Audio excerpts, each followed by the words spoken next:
Olá, sejam bem-vindos a mais uma aula de operações imobiliárias. Nesta aula, abordaremos as operações imobiliárias na prática. Estudaremos os principais aspectos da compra e venda e da locação de imóveis, assim como as certidões pessoais e imobiliárias. Eu sou a professora Thaís de Mello de Aimo e estarei com vocês nesta aula de operações imobiliárias. Vamos lá? Primeiro passo, vamos esclarecer aqui que quando nós falamos sobre documentação necessária, muitas dessas documentações se repetem, mesmo mudando o tipo de operações imobiliárias. Ou seja, o que trataremos aqui na parte de documentação imobiliária ou sobre o tema documentação necessária, vai se aplicar tanto para transações de compra e venda, quanto no que se refere a transações de locação de imóveis. Claro que com algumas especificidades, mas vamos falar hoje sobre o conceito geral, sobre a parte geral que pode ali ser exigida nas duas. O que for diferente de uma e de outra, eu aponto para vocês aqui, façam uma sinalização sobre, eventualmente ali uma documentação complementar. Primeiro ponto, é importantíssimo, seja qual for o tipo de operação imobiliária, que nós cheguemos ali ou constatemos se de fato aquela propriedade pertence àquela pessoa com a qual estamos negociando ou que nós estamos representando naquela negociação em específico. Ou seja, se o locador na locação é de fato proprietário do imóvel, ou se o vendedor na compra e venda é de fato proprietário do imóvel. E por que nós reforçamos ou introduzimos aqui a aula de documentação imobiliária falando exatamente sobre esse ponto? Porque o Brasil, infelizmente, é assim, um exemplo negativo de ausência de regulamentação, de documentação de imóveis. As pessoas, por não conhecerem a lei, ou por economizarem, precisarem economizar ali em alguma etapa da compra e venda, deixam de realizar o registro de imóveis, lá na matrícula do imóvel daquela transação de compra e venda. Então, é muito possível que nós trabalhemos ali com clientes que tenham contratos de gaveta de compra e venda, que tenha escritura, mas não registrou a escritura, que tenha o formal de partilha que saiu ali dos autos de um inventário judicial, de um arrolamento judicial, uma carta de arrematação, eu arrematei esse imóvel no leilão, olha aqui a carta como eu sou o proprietário. Não é o proprietário. Se nenhum desses documentos que eu mencionei para vocês foram levados a registro no registro de imóveis, e aí não serve nenhum outro cartório, não é cartório de títulos, registro de títulos e documentos, tem que ser o registro de imóveis, que aquele imóvel faça parte conforme, a divisão ali da circunscrição territorial. Nesse sentido, apenas e tão somente o registro, a matrícula atualizada, conseguem constatar, conseguem comprovar a quem pertence aquela propriedade. É apenas e tão somente o nome que consta no registro do casal, da empresa, do loteador, da construtora, não importa, é o nome que está ali que é proprietário daquele imóvel. Então, apenas aquela pessoa pode negociar o imóvel, pode colocar o imóvel à venda, pode contratar para que vocês intermediem ali a alocação.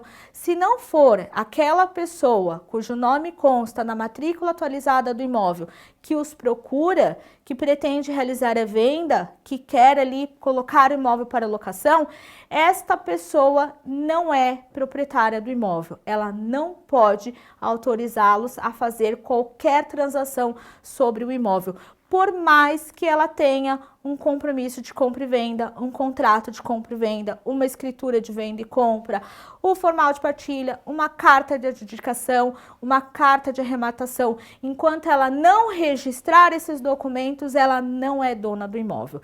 E por quê, pessoal? Porque a lei diz isso. A lei não reconhece o proprietário que não constar ali, cujo nome não constar no registro de imóveis. E como eu disse para vocês, no Brasil as pessoas não sabem, Muitas vezes por desconhecimento, conhecimento que precisam fazer esse último passo.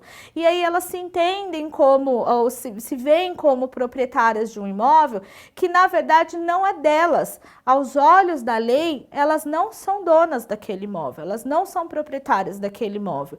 E elas revendem o imóvel por outro contrato de compra e venda, e cedem direitos sucessórios e vão negociando o imóvel de maneira totalmente irregular, porque não há ali o registro dessas passagens lá no registro de imóveis. Então, nós não vamos errar mais. Primeira coisa que o corretor deve fazer é solicitar a matrícula atualizada de imóveis emitida pelo cartório de registro de imóveis para verificar a titularidade daquele imóvel, a propriedade daquele imóvel. Aí sim, seguimos para os próximos passos. Sobre agora especificamente as outras documentações além da matrícula atualizada que nós acabamos de falar, nós vamos separar as documentações que precisam ser apresentadas numa compra e venda ou numa locação em documentações pessoais, ou seja, são documentações ou certidões referentes às pessoas envolvidas na negociação. O comprador e o vendedor, o locador, o locatário, o fiador, enfim, nós não estamos olhando o imóvel, nós estamos olhando as pessoas envolvidas naquela transação. Primeira, certidão negativa de protestos de títulos e documentos, emitida pelo cartório de protestos de títulos e documentos. Segunda, certidão negativa de existência de ações cíveis e da fazenda pública, estadual e federal. Outra espécie de certidão, as certidões negativas emitidas pelos fóruns.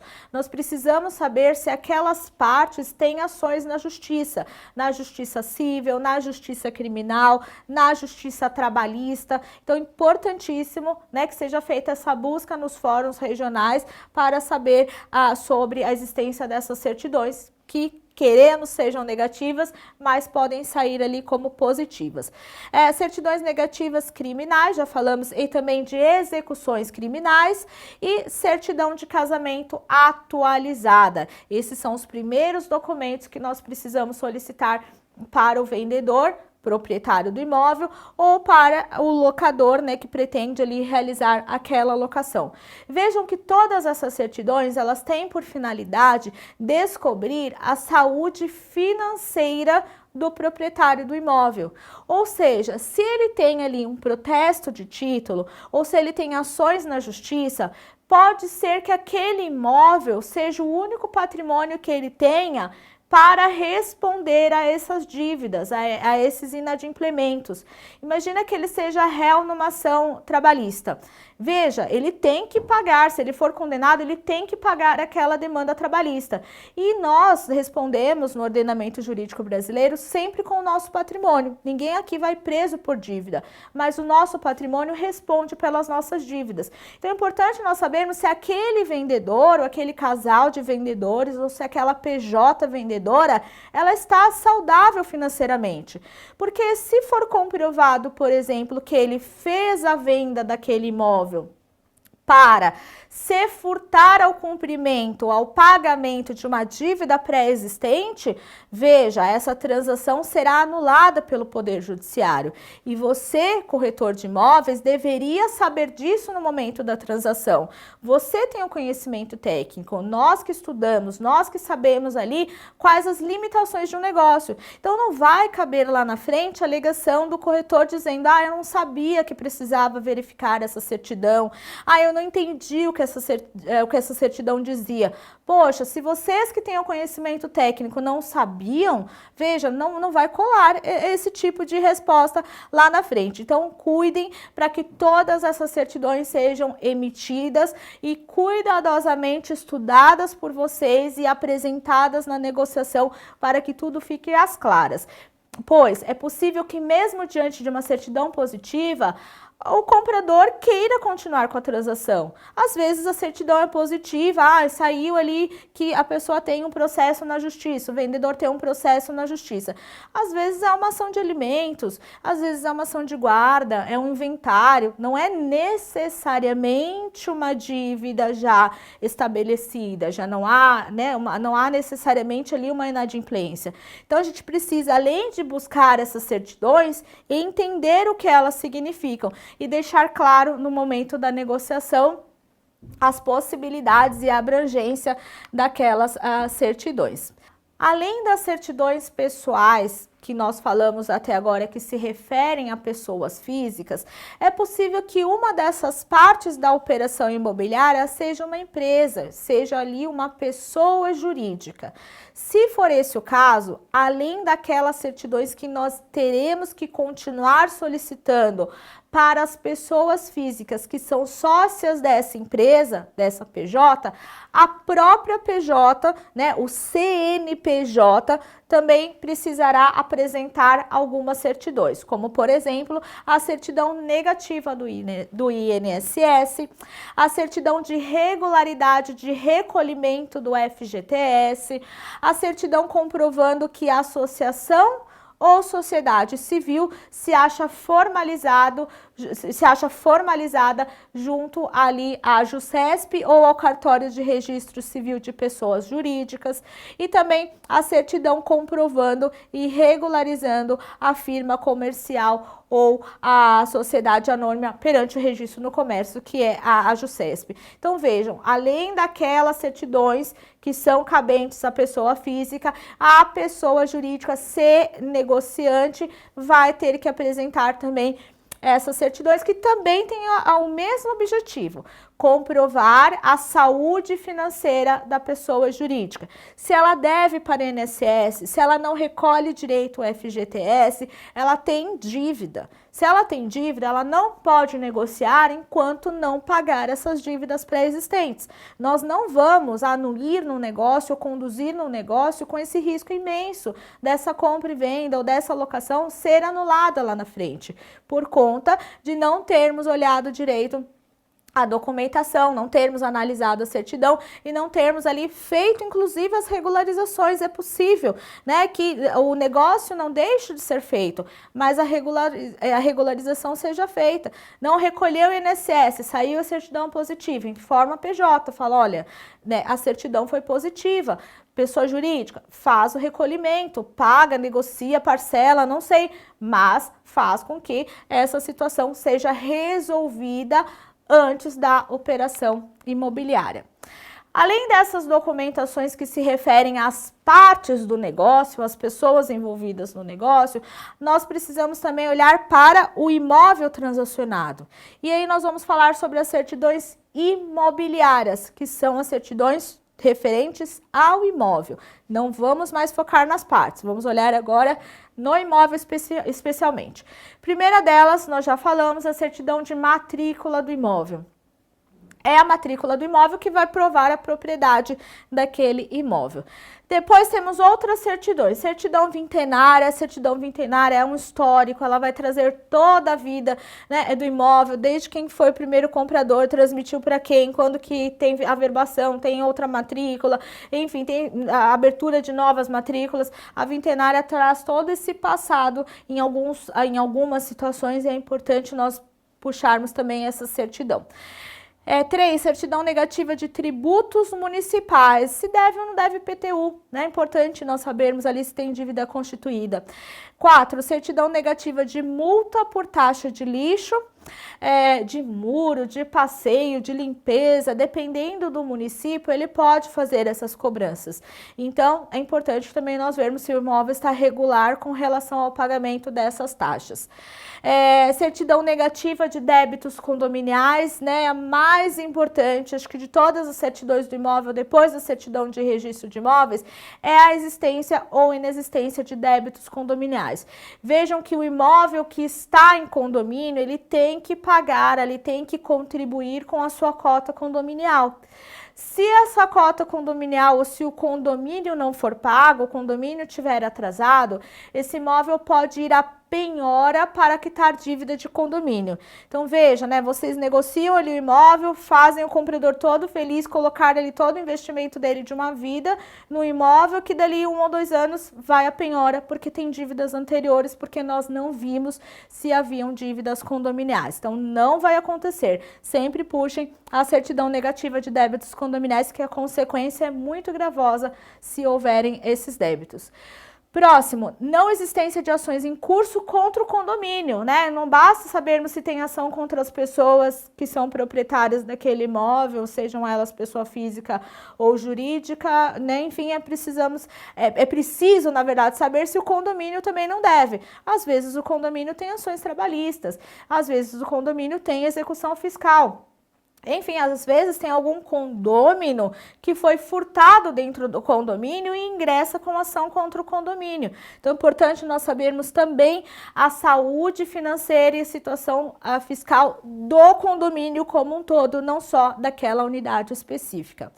Próximo, certidão atestando se o imóvel está ou não sujeito à área de recuo ou investidura, ou se está sujeito à zona de influência do metrô. Então, se haverá possivelmente uma desapropriação ali. Importante nós sabermos isso, principalmente em áreas metropolitanas. Último documento provando a desistência do direito de preferência de aquisição. Se estivermos tratando ou intermediando uma compra e venda, se o negócio for uma compra e venda e o imóvel estiver alugado, ele pode ser vendido? Pode.